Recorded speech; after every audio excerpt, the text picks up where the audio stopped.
and I've said this many times, that running would become the greatest teacher that I've ever had, because it taught me things about myself that I didn't know. It taught me that people in general are capable of so much more than they think they are, right? And I was learning that every ultramarathon I would do, every race I would do, failure, success, I always learned something, and I would apply those things to my life. My life was just improving generally and overall, and I was becoming a much happier person. So hello everyone, and welcome to the Ultra Running Summit series. I'm your host, Eric Bromell, and my guest today is Ray Zahab. Ray is a former pack-a-day smoker turned ultra runner whose adventures have taken him to all corners of the earth. He's trekked through some of the most extreme weather conditions, from the Sahara Desert to the South Pole. He wrote a book called Running for My Life, which was published in 2007. His second book, Running to Extremes, recently became a national bestseller in Canada. In 2008, Ray founded an organization called Impossible to Possible, or I2P for short, which is an experiential learning program that aims to inspire and educate youth through adventure learning, inclusion, and participation in expeditions. In February 2018, Ray returned home from a long, eventful run across the Namibian desert. Some of the greatest barriers to achieving our goals are the ones we put upon ourselves. By breaking these down, Ray has learned that we're all capable of achieving truly extraordinary things. So thank you very much for taking the time out of your schedule, Ray. It's truly an honor to talk to you. How are you? Thank you very much for having me on the show, and I'm great. I mean, a little bit sunburned, a little bit tired from running across Namibia, but otherwise doing great back at home, Chelsea, Quebec, enjoying the winter after coming out of the heat. Yeah. Is there like a readjustment process you go through, getting back to your everyday life? It's interesting, I've done 15 expeditions, I think that's the last I got that count right, since the Running the Sahara project, since we ran the, coast to coast across Africa. Yeah, that was with Charlie Engle, right? Exactly. Yeah. Exactly. And, I've never, since that time, so it's like 15 times, big trips. I've been to the South Pole unsupported, across the Canadian Arctic in different areas numerous times. I ran the length of the Gobi Desert. That was about 2,000 K. The Atacama Desert, 1,200 kilometers. And, every single time, I come back and there is somebody that will ask me the question, oh, do you have a hard time adjusting? And I never do. To be perfectly honest with you, I'm so excited to be back at home with my family. When the expedition's over, it's over in my mind. And, I live every day of it when I'm out there. I really try to experience as much as I can. And I try to share that, because it's not just, for the point of going from one end of the desert to the other, or the Arctic or whatever.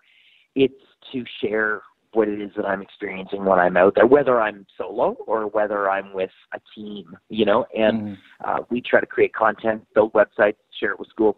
So by the time I get home, I'm just ready to hang out, I hear you. I'm cool. I'm happy to be back. Yeah.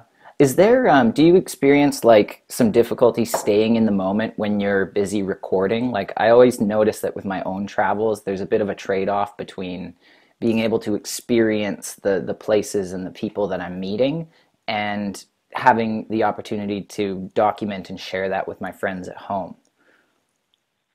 You know what? It totally depends on the type of trip it is. When when I'm in the Arctic, any of the cold places, Siberia, I have an upcoming expedition next year to Eastern Russia, Antarctica.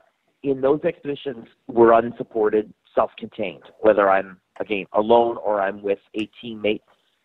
We're unsupported and self-contained. So we are doing everything ourselves. We're shooting everything ourselves. And so you're kind of forced to immerse yourself in the experience. As a matter of fact, it's kind of hard to film, because honestly, it's minus 50, minus 60, whatever. Winds are going off at 100 K an hour. You don't want to pull a camera out. It's only going to last 10 seconds, and then it's frozen. So you're going after short shots anyhow. But on the longer trips that are across deserts, obviously, I'm supported, because I'm not going to carry all that water. It's impossible, right? So at least impossible if you want to run. And so, for example, the Namibian expedition that I just did with Stefano Gregoretti from Italy, we had a crew with us, and they were with us about 20% of the time, and we were sort of on our own in between resupplies. So that's when they would film, and we would shoot stuff on our own. So we were really, again, in the moment and experience everything, because you're out there, you're navigating cross country, or as we got more in the north part of Namibia towards the Angolan border, we were seeing our crew much more frequently. But, they're capturing the footage in that case, the majority of it, Mm-hmm. Yeah, so you kind of just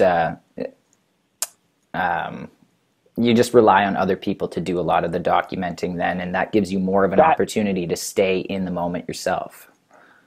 In a supported expedition, yeah, but on an unsupported, trip, like any one of the cold weather projects that I do, we're completely unsupported. So we're doing it all ourselves.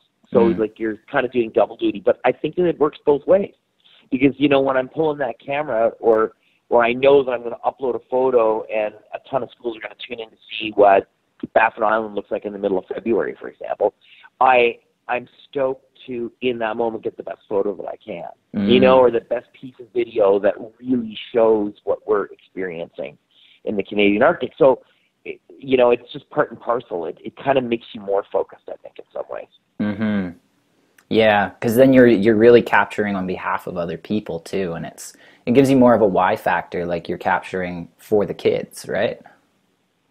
Yeah, well, for me, the purpose beyond, obviously, I love the adventure. Beyond that, is to truly share that expedition. Like I always say, when I'm giving presentations, it's to bring the expedition into a classroom or a living room, and bring that classroom or living room onto the expedition. So the better that you can do it, the better the content you make, the better storytelling you do, then the more immersed those people are and get to share in what it is that we're so fortunate we get to do. Yeah, definitely. Can you walk me through what your process was for starting I2P and how you came to found Impossible to Possible, and what was your motivation, I guess, for doing so? Yeah, absolutely. So it's a good pointer because it's kind of like there's like I exist in these two worlds. It's like so I'm doing this full time, right? As my, I guess you could say it's my job, as like an adventure, right? And so I do my expeditions. It takes me 1 year to prepare physically for one of my expeditions, and then sometimes up to 2 years of planning for the places that I want to go and do these expeditions and getting the logistics sorted out, etc.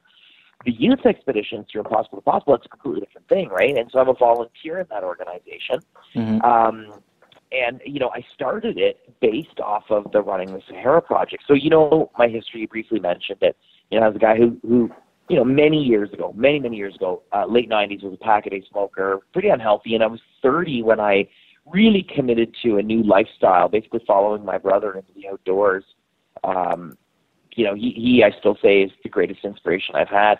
And so I started doing things like ice climbing and rock climbing and mountain biking and adventure racing, the kinds of things that he was doing. And then I discovered ultra running. And I'd never done a running race per se. And the first one I did was the Yukon Arctic Ultra. And I had never won anything athletic in my life. I did well when I was mountain biking and adventure racing, but to win something, it just felt so amazing. I'm just being honest. It just felt great at the time, and I'd never experienced that. Anyhow, so running, that was when it started for me with running. And I guess you could say, and I've said this many times, that running would become the greatest teacher that I've ever had, because it taught me things about myself that I didn't know. It taught me that people in general are capable of so much more than they think they are, right? And I was learning that every ultramarathon I would do, every race I would do, failure, successes, I always learned something, and I would apply those things to my life. I'm getting to my point here. And I apply those things to my life, and my life was just improving generally and overall, and I was becoming a much happier person. So at any rate, eventually we ran across the Sahara. And so, 7,500K later, Charlie, Kevin, and I, we reached the edge of the Red Sea. And I looked back over the last 7 years that I'd been doing stuff in the outdoors, like this new life that I grabbed onto that my brother had. And I couldn't believe that within the span of 7 years, here I am running across the whole Sahara Desert with these guys who were just amazing runners. And yeah, I had a short but pretty good adventure running, racing, if you will, career before that. It just was like so much longer and further and harder than anything I'd ever thought I could do. But it was like, oh my God, like when I was 16, 17, years old and depressed and not thinking I was going to ever really do anything with my life, running the Sahara taught me that, in fact, I could do things, that I could do amazing things. I just decided with my wife and I, my buddy Bob Cox, we decided that together we would find a way to capture that feeling, that emotion, that freedom that came with, like, saying, oh my God, like, I did this thing. Like, I mean, I wish I knew this when I was 17. You know, I wish somebody would have told me. If you told me when I was 17 I was going to do this, I'd say you're nuts, right? Yeah. And lo and behold, there it is. And it was also the fascination. When I was in Africa, I was blown away by my desire to learn.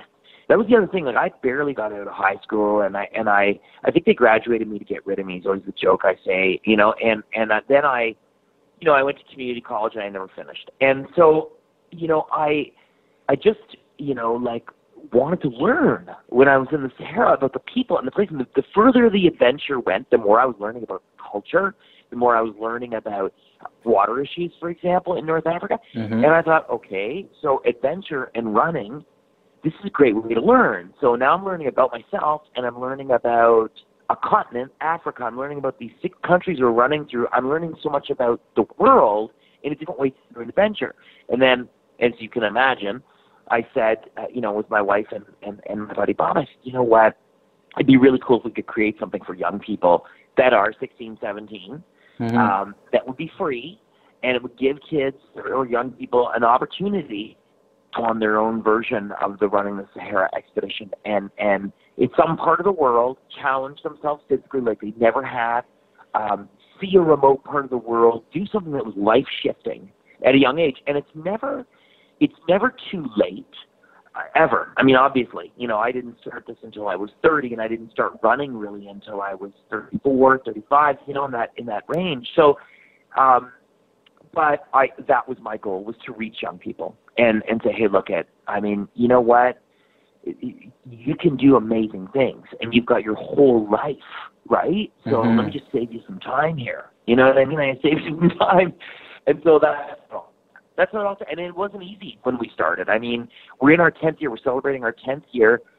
Impossible Possible is this year, and we have an expedition going this fall. I don't want to say where it is yet because we're working on the logistics for it, and sometimes things change.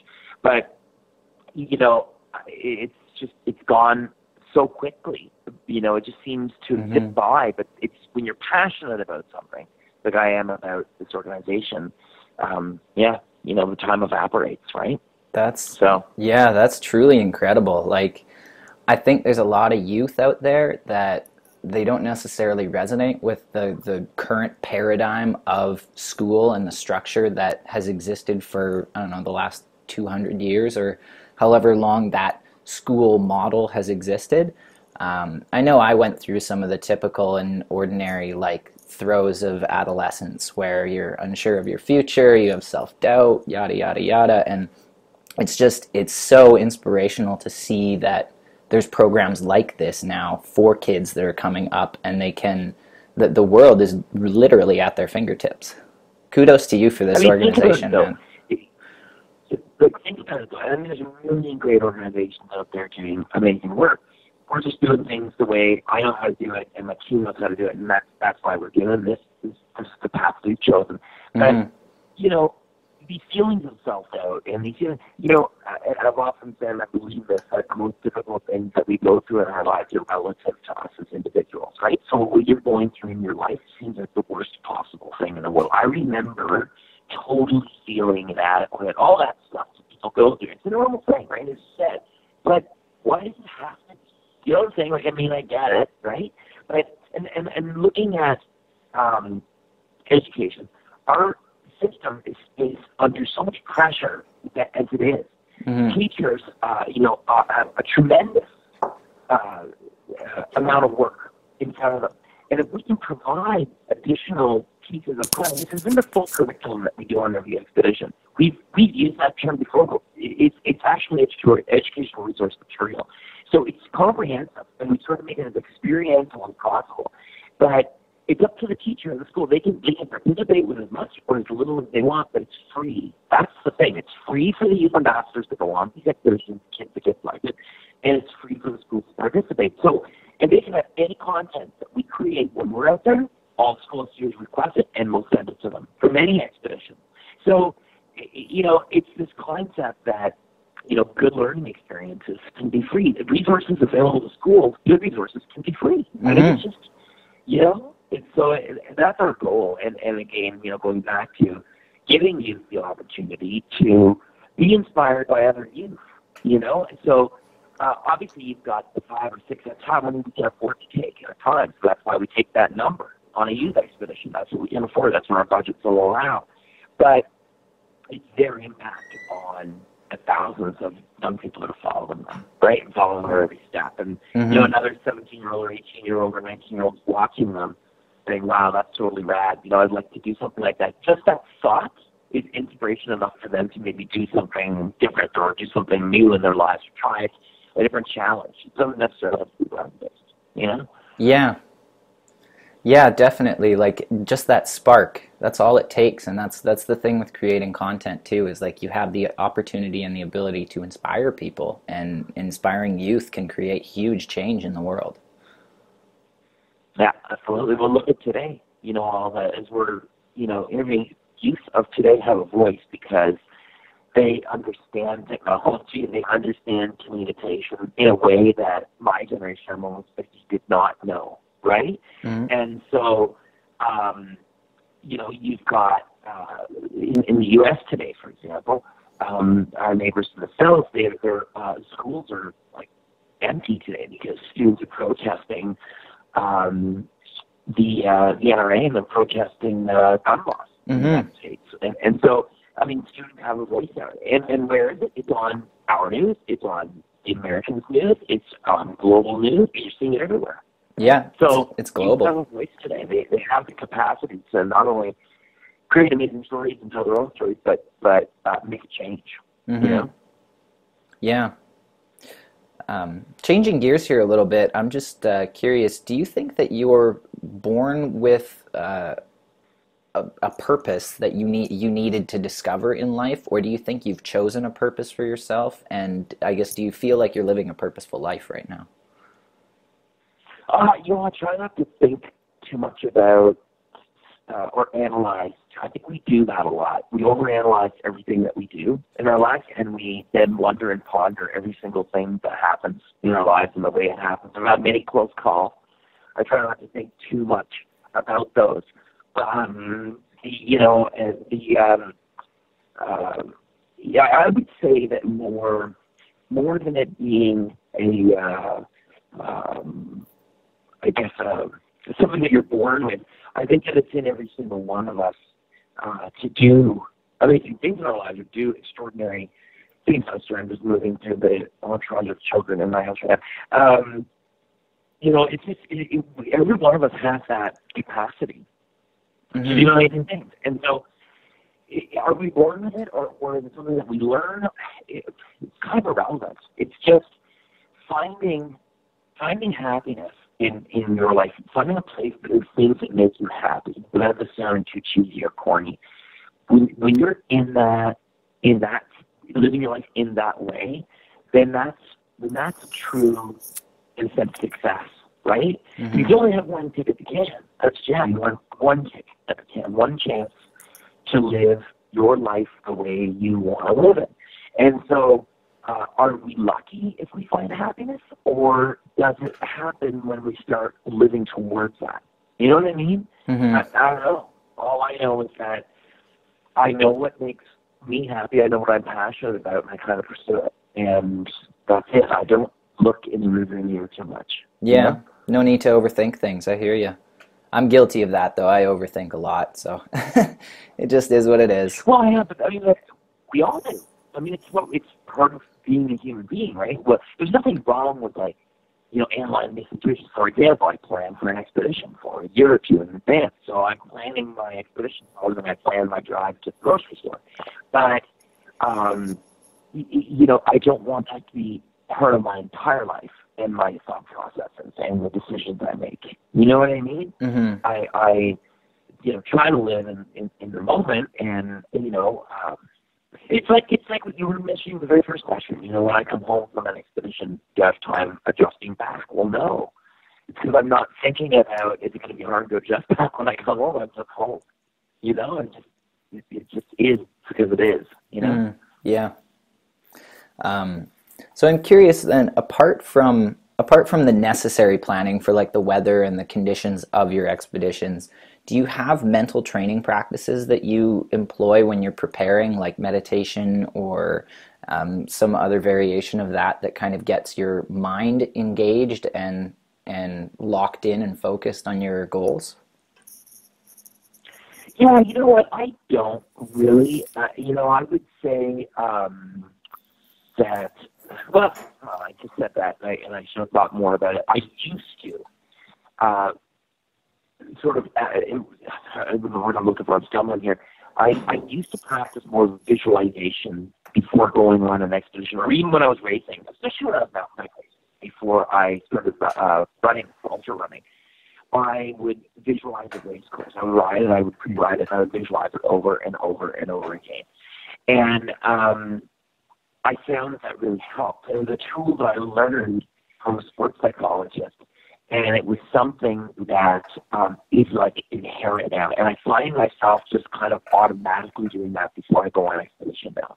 So I'm mentally preparing for the place I'm in through the physical preparation. So if I'm going to be running across the Namibian desert in 50 degrees Celsius every day, every one of my training days in the summer here last year, I was thinking I would go on the hottest part of the day, and I would be thinking about, the desert and what it was going to be like to be climbing through rocky mountains or plateaus or sand dunes or whatever, and what that heat feels like on the body. Because I've done that before. I know what it feels like, know. And even when I was in Namibia this time, I was thinking forward to Death Valley when I go to Death Valley being this summer, and that intense heat that's there. It's so intense, and what is that going to feel like on my body? So it's kind of like happening now on autopilot, Mm-hmm. Yeah, I hear you. The visualization is still there, but it's just less. You don't really have to take time out of your day to engage your mind in that way. You've practiced it so much. Yeah, it just kind of feels like it's happening now. It's like, oh yeah, that's right. If I was to look at it, I'd be, oh yeah, I'm doing the visualization right now. But I'm not actually, you know what I'm saying? I'm not actually saying right now, oh, I better do some visualization right now. Because it's just kind of, it's part and parcel with me getting ready for the expedition. I'm already doing that. Right on. Yeah, that's a good place to get to. What's the hardest thing? The hardest thing for me is remaining focused, intentionally focused for one thing for a year. So through injuries or everything else, whatever's happening, my whole year is periodized for one thing. So I've got all my buddies that I train with, they're all going off and doing races, or my wife's doing these races. So I go on and I crew her, or I'll help out my buddies, or I'll do some of the training. But I'd love to go and do those races. I host my own races for crying out loud here in Davenport in Quebec where I live. And I would love to do some of those races. It'd be fun to do them, But I don't, because I'm so focused on what it is that I'm training for. So it's like, but the rain's on. I'm like, I'm limited because I'm really focused on what it is that I'm getting ready for. And I don't want to, pre-expedition, something's going wrong, and I'm thinking to myself, I shouldn't have done that. I should have stuck to this, or I should, you know what I'm saying?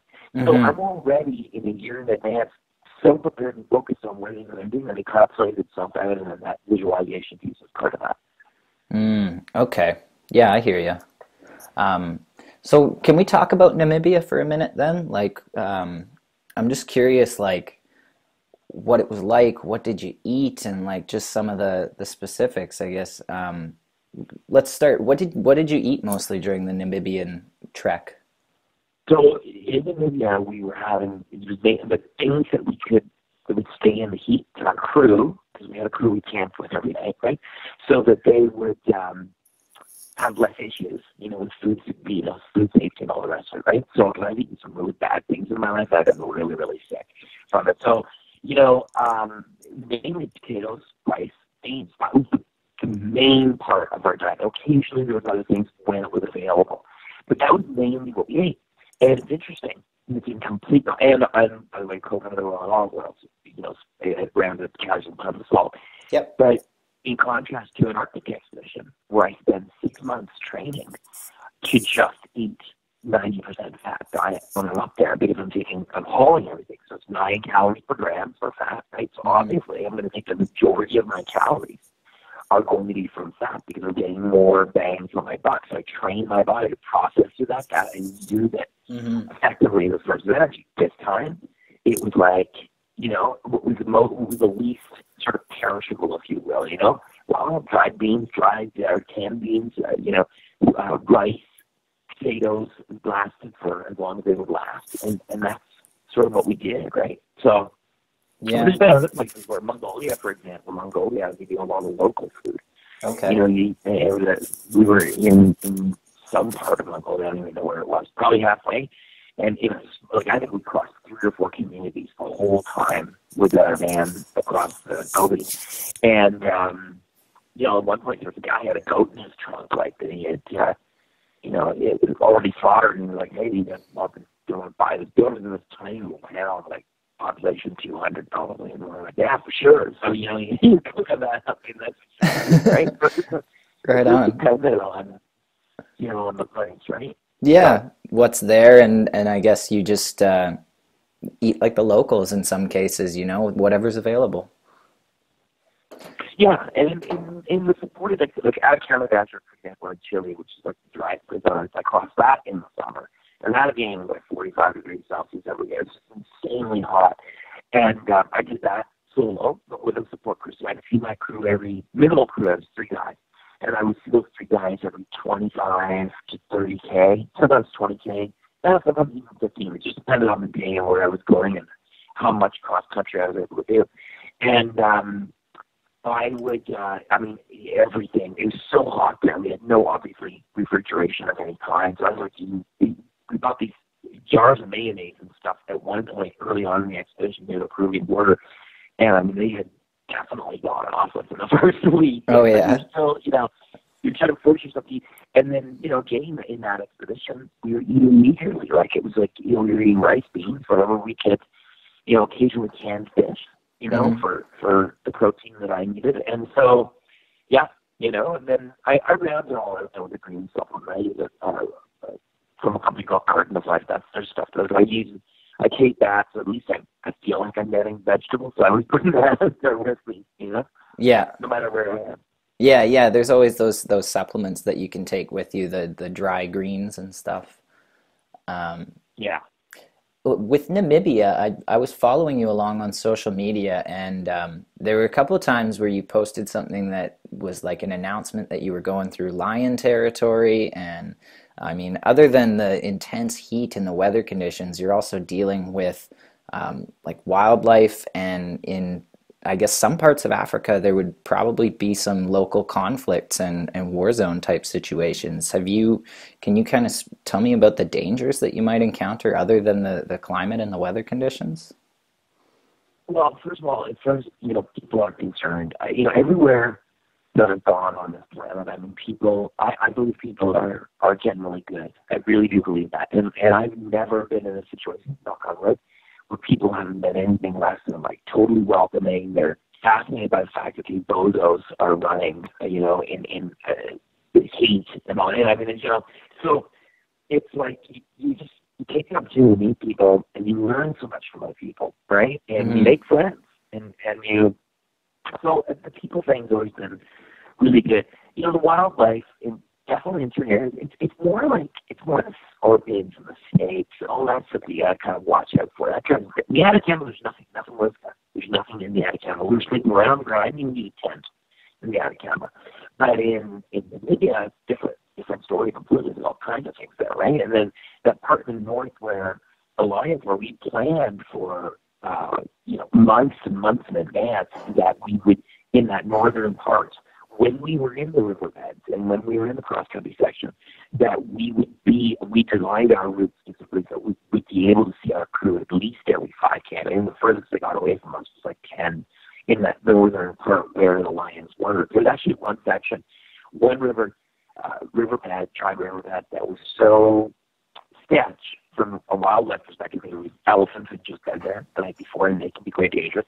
And so, there's lion tracks everywhere. So the crew was with us, as we ran through this few kilometers. And then as we started to peek out and climb, there's a huge climb, climbing out of this river. This river ran, obviously we can go places on foot they can't go. So they would just kind of meet up with us, and everything was cool. But for sure, it's a fear, but you're also being smart about when you're out there, and you're being totally respectful to the environment. It's like when you see polar bear tracks in the Arctic. Because you see the polar bear tracks, but you don't see the bear, don't assume that the bear's not looking at you. Polar bears are unbelievable. And when you see a polar bear track, they're huge. Yeah. The size of a polar, they're huge. It's the size of your head. Like, I remember I went up to Churchill in Manitoba. I'm from the province of Manitoba originally, so I went there as a kid, and I remember my dad got a T-shirt that had like a picture of polar bear paws on the back, and it was like the two paws were bigger than anyone's shoulder blades, like just massive. Sure. Yeah, it's unbelievable. I've seen huge ones up there, and it's so scary because you know they're probably looking at it. So anyhow, but it's less. It's more like like a scorpion sting or something, right? And then you're done. I mean, the reality is, I'm not going to die, but you've got an injury, and it's a bad enough one that it's going to lay you up for a few. I don't know how long.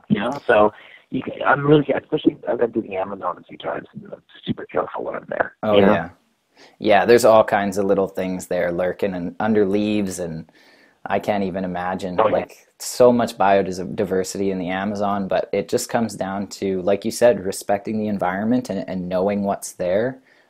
Running here in BC, sometimes, like on my morning run, I'll see a black bear and I'll come within like 5-10 meters of it, and my friends will just be like, what, that's crazy. And I'm just like, just know what to do. Like with a polar bear, you play dead. With a black bear, you stand tall. You just have to learn those little like tips and tricks to keep in your arsenal, right? Well, here where I live here in Chelsea, in Mechanical Park, we see bears all the time in the summer. It's common, and I have 2 young daughters, and so they're out there trail running with us. They are really good cross-country skiers. They're into it. The older one, the 9-year-old, learning mountain biking. So they're out there doing stuff, and they're both really good paddlers too. So we're kind of like in everything, and so they're accustomed to it from a young age. So they're not necessarily afraid of it, but they're very aware and respectful of the animals. It's the animals' environment. It's not ours. We're encroaching on their land, right? So if you take that perspective, then you're less apt to have a run-in with wildlife. And I'm always trying to keep that sort of mindset when I'm in these different parts of the world, especially when you're in lion territory or in Namibia. That's where the rhinos live, and the lions and the elephants and the giraffes. It's their home. We just happen to be passing through. So let's just be as careful as we can. No nighttime travel. None. I mean, I'm used to running some of these expeditions. I start in the dark and I finish in the dark. No, sir. We were in Namibia, we would wait till it was full sun, and then we would finish in full sun. Ooh. So, you have to. That's intense. You got to be very careful. Yeah. Yeah, but most times, I run green days anyhow, but it's just you can't go far, right? So you just got to do what you can do. Can you tell me if there's like habits that you brought with you through Namibia? Is there like little things that you do on a daily basis when you wake up or just before you go to bed or something like that, just to keep sort of your normal protocols going in your body and in your mind? Well, the biggest thing for me is to brush my teeth. It drives me crazy after drinking, hydration formula or water all day. Well, I have to totally brush my teeth, or I can't sleep. It's simple as that. I just can't sleep. So that's a big thing for me, and that's the key. If I brush my teeth, I can go to sleep. Now I'm able to sleep. There's a number. I would say the older I get, the more I'm focused on my recovery. So every day I'm thinking, okay, I gotta do X, Y, and Z when I'm done. I have to stretch. If I don't stretch, it's going to bother me all night that I didn't stretch. And I think tomorrow, what if I get an injury?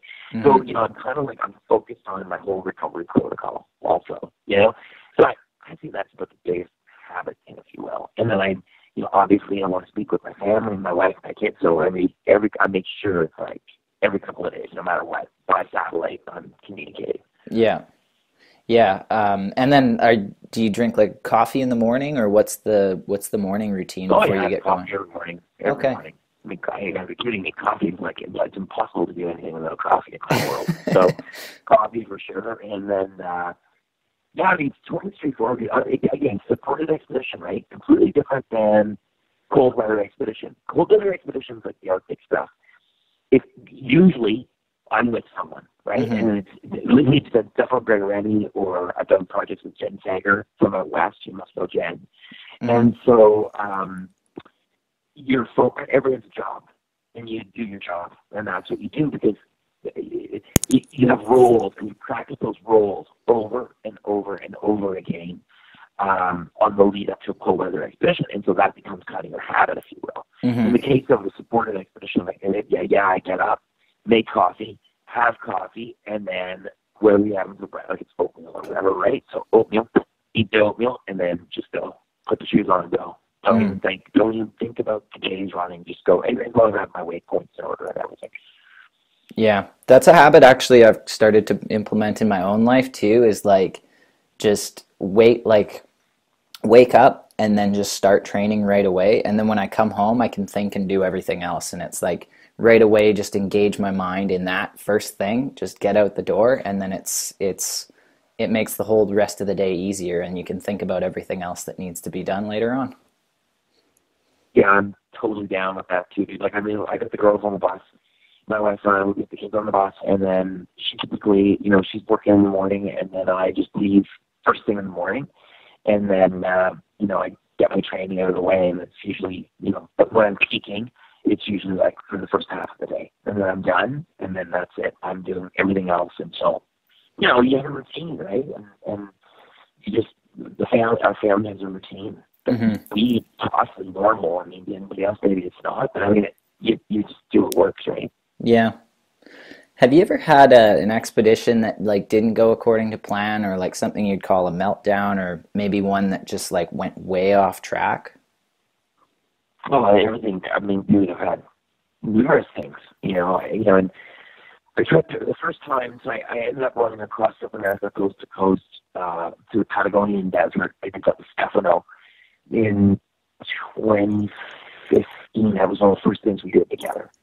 And a couple of years before that, I think it was 2011 or 2012, I tried to run across South America on roads, which I'm not a road runner, but I tried to go the opposite way. So from the Chilean coast to the Argentinian coast. And I got 300 kilometers of the finish, and there were these insane rainstorms, like record-breaking rainstorms that had washed away most of the gravel roads that I was running on at that part through Argentina. 200 from Buenos Aires. And the only road left was where it was at the main highway into Buenos Aires where all the trucks were, where all the truck traffic was. And I realized in that moment that it was, it's going to be my ego. It's going to force me to want to continue on this road, which is like, it's like Russian roulette. It's like, there's a percentage. It's just a percent. It's a probability equation. It's not, Mm-hmm. you know what I mean? Like, are you going to get hit or not? That's what it comes down to. There's no shoulder. The ditches were full of water. It was like raging water. And I said, you know what? I'm not doing this. I pulled the plug on that. That sucked. And that one was bad from the beginning. I was sick in the beginning. I mean, everything that, just all kinds of crazy stuff happened on that trip. And then last year, as a matter of fact, I was attempting to cross 3 regions of the Arctic, and I was scouting some ice in the first region that Stefano and I were in. And I was on a river, scouting some ice through a gorge, and there's so much fresh snow, and the snowpack was not stable that we couldn't climb out of this river gorge any earlier. So we scouted up this river, and a long story short, time for it, I broke through this ice and almost got washed underneath the ice and through overflow and underneath waterfalls, like way downriver. And it was, I couldn't believe that it was happening at the time because when I was in, and the current was pulling me under because I had my snowshoes on. And the snow would go from deep to no snow to wind blowing, and deep to no snow. It was just really messed up.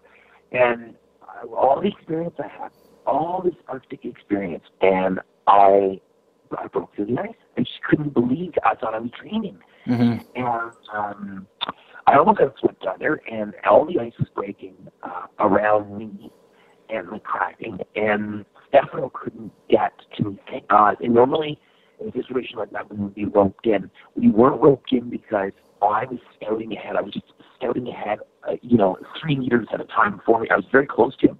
And where I would have, because you had to see the shape of this gorge. It was, the river, it was wall to wall, like rock wall, river rock wall.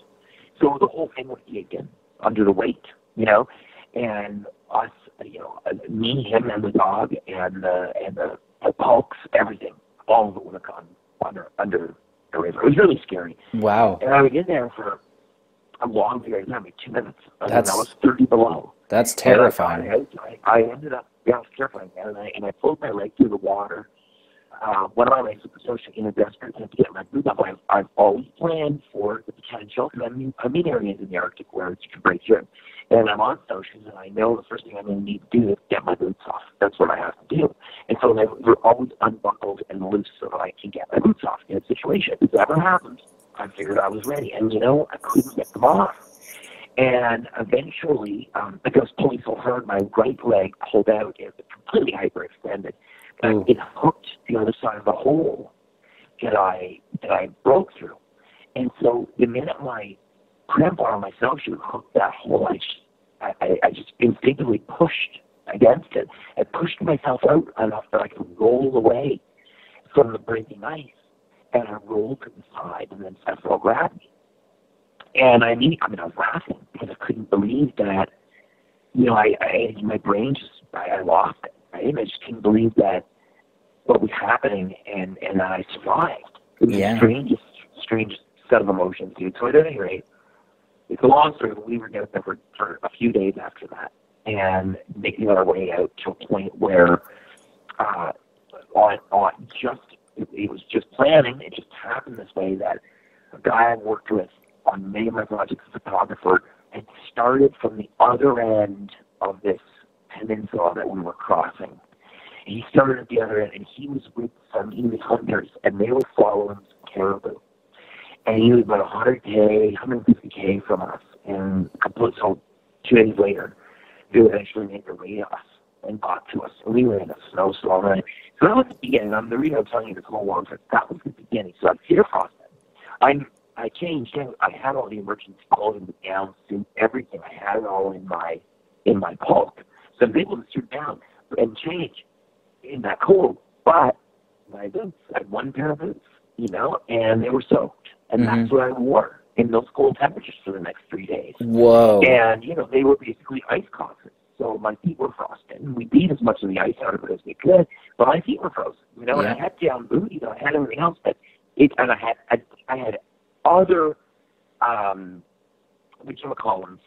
inserts for my boots, fresh wool inserts. I thought of that. And I had them in my car.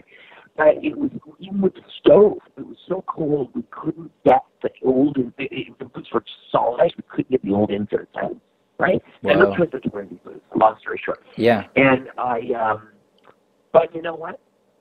We were in the tent 24 hours, weathering this storm after we climbed out. It's a long story.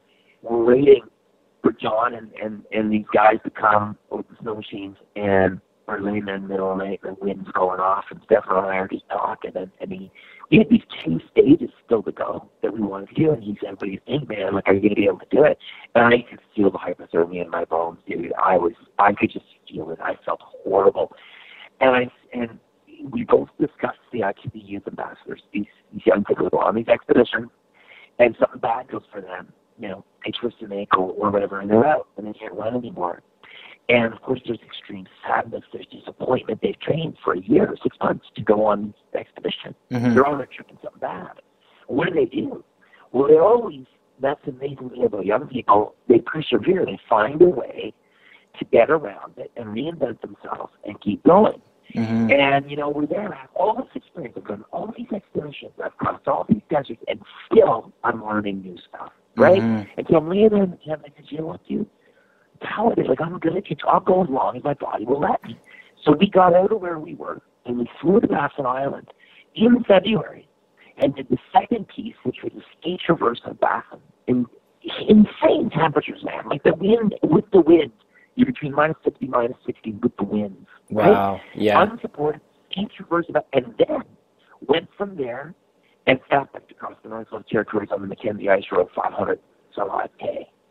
So, like, the first part didn't go as planned, to answer your question, in an extremely long way, but it ended on the highest note I've ever had on an expedition, because I went way beyond. It was the hardest thing I've ever done physically. It's the hardest thing I've ever done, because my body was destroyed at the beginning, and I continued to go. So it was very fulfilling for me. I felt like I was living up to what I tell these youth ambassadors. When I'm out there, and it's so easy for me to say, guys, you gotta just stick in there, you gotta stay in there, you gotta stay strong, you gotta reinvent yourself on this, you hurt yourself, but you gotta find your way through it. Or now, what are you gonna do? Are you gonna join the film team? What are you gonna do? Find that role for yourself. And it's easy, because I'm not. It's easy for me. They're the ones feeling the trauma. Well, now it's me, right? And so it felt really good for me that I learned through the actions of the youth ambassadors, and I learned something about myself doing, the most difficult thing physically I've done. Wow, yeah. Like I've often said that the greatest feeling of success in life is going to come from the greatest struggle that you overcome, but like that's truly like a brush with death, and then like a great success afterwards. So wow. And you know what? And you know what felt great to do was, when I didn't make it, it's me. It's on me. It's no one else's fault. It was on me. I made mistakes, and I think that's liberating. When just what you said, those great defeats, we learn great things. Some of the greatest things that we learn in our lives come from those things, right? And I think that when you're able to just own it, completely own it, and it's you, then it makes it that much more liberating. When you come out the other end, right? So, yeah. Anyhow, there you go. 100%. Sorry to answer your question in a really long way. No, I appreciate the story. Like that's one of the most amazing epic stories I think I've heard in a long time. I'm blown away with that. Like I can't even imagine getting up to the Arctic there, but then falling in is like a whole other can of worms. I mean, you have, like you said, you were in the water for 2 minutes, but it's like 2 minutes in freezing water conditions is more than enough to kill you, right? So it's a brush with death. Like at 30 below, you feel yourself like it's just the life's coming out of you. You can feel it. You can feel it. It's a scary, scary thing. Everything just slows down, right? And I want to be very clear. I'm not trying to be. I don't want to be over dramatic about it. But I was scared shitless. I was really scared, and I was especially afraid that I wasn't going to see my family again. So I had many reasons for adrenaline to kick into overdrive and get out of it. Yeah. Get out of that hole. But anyway. And was it just like a feeling of love and thinking of your family that you just kind of said, no, this is not my day, this is not my time, I'm getting out of here? No, it was the feeling of I'm going to die and go and meet that black hole that I'm looking at under my left arm. Okay. And the current was so strong, and it was like, well, yeah, of course that's part of it, but you're thinking like you're going back to fight or flight. And you're so in the moment. Days, right? And all you're thinking is, death is there. Must get out, so you just get out, Wow. A lot of people have a lot of close calls. I mean, people have a lot of close calls, but I think it's like, maybe the older I get, the more, when I'm riding my mountain bike on some of the gnarlier trails, I'm not, I'm more careful than I used to be, so, anyhow, you just sort of, you really are in tune with what you're learning from it, so. So there you go. I know you said you can't talk much about the next expedition with I2P that you have lined up for September, but I'm curious if you can tell me like what's next for you. What's the summer look like, and what's what's on the horizon for you? Well, I would say that any youth that are interested, Impossible to Possible, they use the Facebook page. Mainly, that's kind of dormant in between these expeditions, but they are going to be announcing that next youth expedition sometime this spring. So if you're between the ages of 17 and 21, and sometimes I'll say 16 to 21 for this one, stay tuned. And the expedition's actually in November. And as well, we're going to be having a youth camp at some point in May, June. And the youth camp, youth expeditions, all costs are covered door to door from your house, but for wherever you live. But for the youth camps, what we do is you just dedicate yourself to where the youth camp is going to be hosted. So more info is coming on that. I've got a project with Will Laughlin, who's like an endurance freak from the United States, and amazing guy, amazing adventure. So we're going to be crossing Death Valley National Park together. We did a off-road crossing in 2011 together from North Park boundary to South Park boundary. So we're doing that in July. It's roughly 250 kilometers. Who's that with? Sorry, Will Laughlin. Will Lawson. Will Laughlin. Yeah, he's done all kinds of amazing projects, stuff that you don't even hear about too. He's done. He did the anybody's ever heard of that bike race, the Ruta de Los Conquistadores? He's ran that whole course nonstop. He's done the Raumas Relay nonstop. He's done. I mean, he won the UCAR for 1 year. He does very well. So he's just a really great runner, a great athlete, and a great teacher. And he's and I believe now he heads up a school in New Hampshire. So I mean, just an amazing guy. And so we're doing the Death Valley project. Then next year, if all goes to plan, I'll be in February attempting a crossing the Kamchatka Peninsula in Russia unsupported. Wow. Games. So cool. That'll be a really big project. So that's the next two really big. I had a couple of outside projects in between, and then all the races that we host here in Gatineau Park. So if anybody's interested in that, the races that we have, the website is 3beaversracing.com, and it's the number 3, so the digit 3, number 3, and then beavers, pluralized, beaversracing.com. So 3beaversracing.com, and people can check out our races too. Very cool. And then the best way to get, you have your website, rayzahab.com, and the best way to get rayzahab.com, and the best way to get a hold of me is just through my website or through Facebook. Like my Facebook page is like one of those public profile pages with a little blue check beside your name. Yeah. I have one of those. It's a paid page, and I always check those messages every day. If I put my private page, I don't even go to anymore. And then the Instagram as well. I've been using that, so people can get me on Instagram pretty easy also. Yeah, I would recommend your Instagram. I followed you throughout your crossing in the Namibian desert, so I really enjoyed those posts you made. And then the best way for anyone interested in I2P, you said there's a Facebook page, and I think there's a website for that too, right?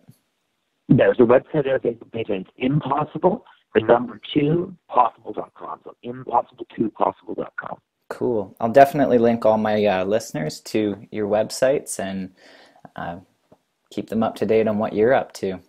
Thank you so much. And, Oh, I wanted to say thanks to you for taking time to meet with me here today. This has truly been an honor, Ray. I can't thank you enough for taking time out of your schedule and just having this candid conversation with me. Kudos to you on all you've accomplished and everything you're doing with I2P for the youth. And just, I wish you the best of luck in your endurance expeditions that you've got on your horizon. Thank you, Eric, and we'll definitely stay in touch with you, and good luck with everything that you're doing as well, and we'll stay in touch. All right, man? Yeah, definitely. If you ever need another helper on one of your expeditions, I would totally be interested in that. So maybe. All right. Be careful what you wish for. All right. Yeah, we'll see. Maybe I'll do a desert one. Maybe not the Arctic. Okay. We'll chat with you soon. Cool. Take care.